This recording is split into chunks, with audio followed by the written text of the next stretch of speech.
Isn't the first person to have a desire to short Valiant. Many people have. They've just been wrong. Right. He's the first person in a while to actually say something and have the That's share fine, price go down. like you mentioned James Grant, then get James Grant on the show because James Grant has a certain accountability.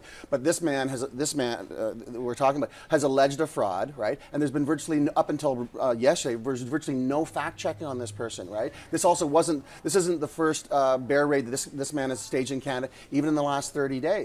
And yet when we start checking out the facts, there's no pushback because this person who's unaccountable, whenever you say something, so the company or the accountants or highly credible fund managers can say one thing about the company, and then this guy who's beholden to nobody, right, gets equal weighting coming back on the argument. You brought up James Grant. James Grant last year, right, in 2014, wrote that he's concerned about the accounting and that the accounting masks when sales are actually made. Something similar to what Andrew Leff is saying. Regardless of what they're saying, you're an investor, you're long. Are you comfortable with the accounting? Do you feel like you know when things are being booked? No, I'm comfortable with accounting. Bill Ackman has said publicly he's comfortable with accounting.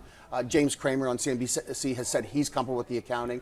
Ken, the guy that runs Costco, said he's comfortable with the accounting, right? But what we're all seeing is in this attempt to play up a story, to get a really good story on the air that's very, very compelling, is Main Street is getting absolutely crushed by this. So the guy so Valiant is now bouncing back today. It's up another 8 or 9% today. But that guy in Saskatoon or that guy in Nova Scotia who sold the stock yesterday at a deep discount to what he paid for it, he's getting absolutely crushed by this. And part of the reason he's getting crushed by this is because these people who create a panic in the marketplace are being given all this airtime and nobody's checking the facts behind these people. Do you think, though, that the consequence of this was to break the story? Valiant has grown and been successful because of its ability to go out and do acquisitions. Given what has happened, do you believe that they can still go out, do acquisitions, fund that through debt? We've seen some cracks in the high-yield market.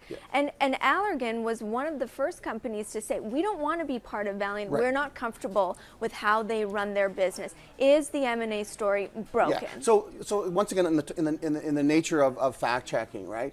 Just out of curiosity, do you have a sense what their return on equity is next year?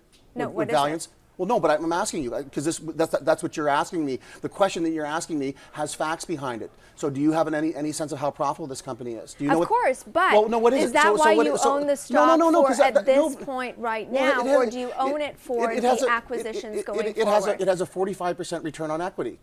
How many companies with market caps greater than 10 billion in Canada have returns on equity that are greater than 45%?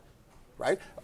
I know what the answer to that is, but I don't think anybody else in this room knows that. And that's why I'm saying is that if we just put up people with innuendo, right, but nobody actually goes and says, but what are the underlying facts?